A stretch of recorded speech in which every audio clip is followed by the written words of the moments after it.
go on to, let me see. Let's go on to Kurt. How you doing? Hey, how you fellas? Okay. How are you? What you got for us? Yeah, I acknowledge, and as I would imagine you do, that a debate discussion about the existence of God or the nature of God is argumentative, and within a lot of forums would go on forever without really coming to any conclusion that satisfies everybody. Having said that, and then having watched your show periodically over the last several years, I find a lot of your content is either criticizing religion or being cynical about religion or bringing up news stories where some logical absurdity is pointed out. And I'm wondering, beyond simply criticizing religion or criticizing people of faith or a belief system, what is it that your point of view stands for? I mean, what do you hope to accomplish within the context of all the effort that you put into your organization and into your show, just beyond that being critical? Okay. I see that if you have a belief in the supernatural, in something that can't be explained, if you're going to open the door to that type of belief, then the door is opened up to other things. Now, 99% of people out there who believe in God have perfectly rational views of the world. They go about their day-to-day business and they're perfectly normal. But when you've got this belief in something, and it's not something that's based on fact or science or evidence, it's just simply, well, I believe, then that opens the door to dangerous idea. Andrea Yates was a woman who just had the belief that God exists. And her ideas, and it's backed up by the Bible, because the Bible essentially says this, is that she had kids, and if they were actually raised in this world with all the corruption and the crime and the bad things that are happening, then they would most likely go to hell. And so she killed them all. She killed, I think it was her 5 kids. Having beliefs that are not based on science and based on reason and rationality can be a dangerous thing. And that's what we're trying to illustrate here. We're not saying all Christians are going to start killing their kids. Yeah, but are you saying that Andrea Yates' psychosis was a result of the beliefs posited by Christianity? The religion definitely played into it, for sure.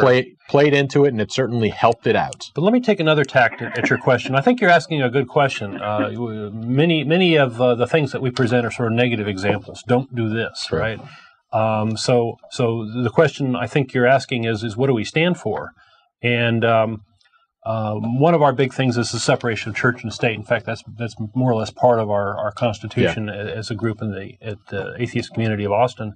But as a wider group, many of us are humanists, which is a moral system based on that humans can take care of ourselves, we can solve our problems, we can work together.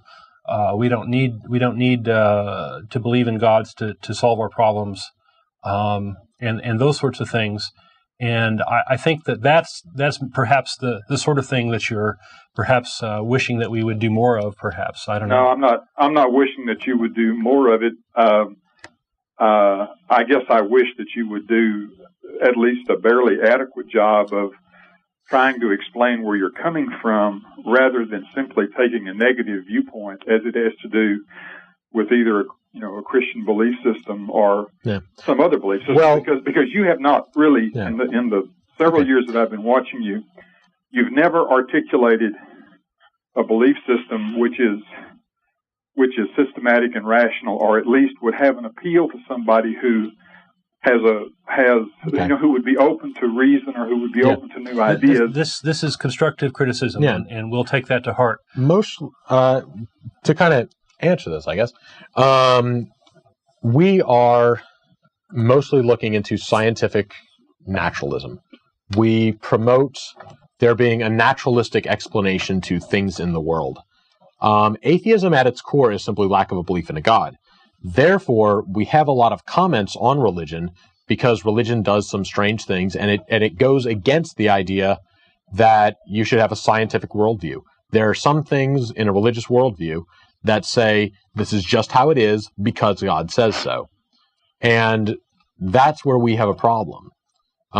We like this naturalistic explanation. We like how science has explained things and will continue to explain more things in the future. Yeah, that's where we're coming from. I appreciate that. I think one of the things about which we all need to be careful is in making assumptions about a belief system or a structure of somebody just because we place them into a particular category. Of course. I am certainly an advocate and a supporter and proponent and practitioner of scientific method. Okay.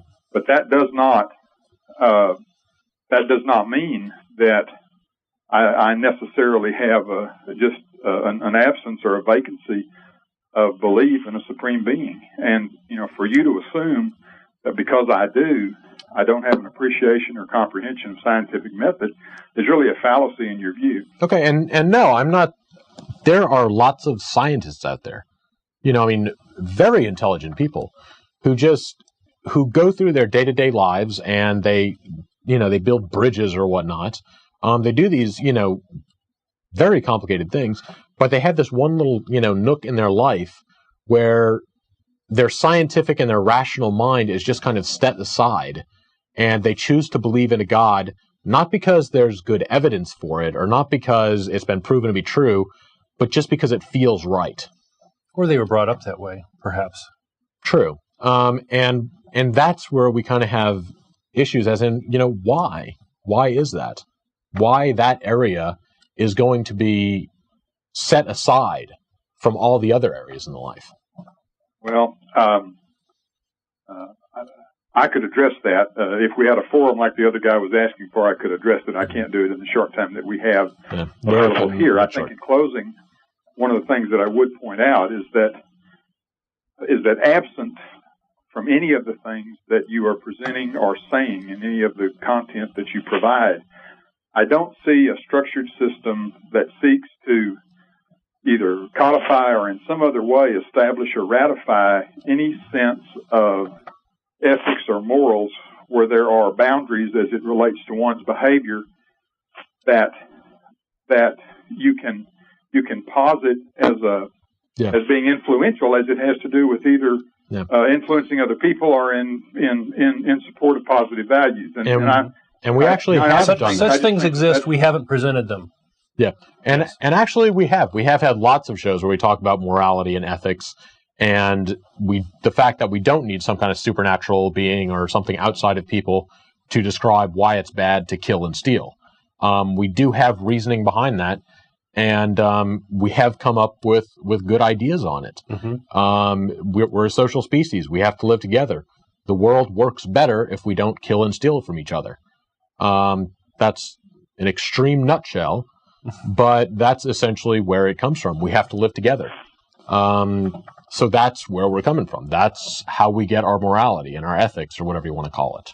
Well, I think that's great that you can articulate it at such a very fundamental level. I think the next step would be then to determine what it is within the human being's nature that causes that perspective to be elevated and which then gives it content. And I think that if you take it one step further back, that's the point that I've never seen you get to, and I don't really think you can or will get to it just because of the nature of the perspective that you have and the manner in which you want to present it. Okay. Well, what do you mean by going back a step? I'm confused at that. Okay. Are you familiar with any of the works or writings of Reinhold Niebuhr? Not by name, no. Well, that tells me a whole lot. He was a preeminent sociologist, social scientist who also happened to be Christian, who probably did more for the interests of peace, especially in the political and existential community, than any other man, right, prior to World War II, during World War II, and then in the Cold War immediately following, as it had to do with atomic weapons. Okay. And he was an ethicist, really, when you boil it all down, and his 2-volume work, The Nature and Destiny of Man, really speaks to the kinds of things that I'm talking about that should be addressed if you were to take your view of ethics, which I think is very unilateral and very, very simple, and take it to the point where it has enough sophistication where you can start explicating some specifics rather than this common good statement that you made a while ago. And as I qualified with that is an extreme nutshell.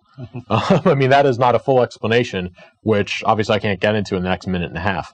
But I was just illustrating the point that we have gone over that to a large extent on the show. Right. Well, let me. But I do want to get back really quickly, though. What did you say the name of this guy was? Neil or something like that? Reinhold, Rinehold, Niebuhr, Niebuhr. And it's his seminal work is The Nature and Destiny of Man. It's a 2-volume work. Okay, all right. We will go ahead and look that up. Might have something on that next week. Thank you for the suggestion. Yeah, unfortunately, we're going to have to let you go. We have got 50 seconds left on the air. Yeah. But thanks a lot for calling and hanging up. Anyway, thanks everybody for watching. Thank you very much. Just insert real quick. Okay. Many of us are secular humanists. Secular humanists is a pretty well evolved, not fully evolved set of morals and such.